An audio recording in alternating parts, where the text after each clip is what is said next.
घटस्थापनेच्या चौथ्या दिवशी म्हणजेच आज रविवारी कार्ला एकविरा गडावर भाविकांची प्रचंड गर्दी झालेली बघायला मिळत आहे। खरं तर देवस्थान ट्रस्टने शनिवारी रात्रभर हे मंदिर भाविकांच्या दर्शनासाठी खुलं ठेवलं होतं।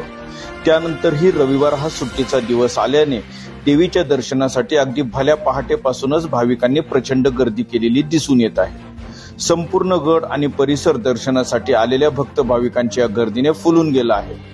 अशीच गर्दीची शक्यता लक्षात घेऊन येत्या 11 आणि 12 ऑक्टोबर या तारखेला देखील एकविरा मंदिर पूर्ण रात्रभर देवीच्या दर्शनासाठी खुलं राहणार असल्याचे पोलीस प्रशासनाकडून सांगण्यात आले आहे।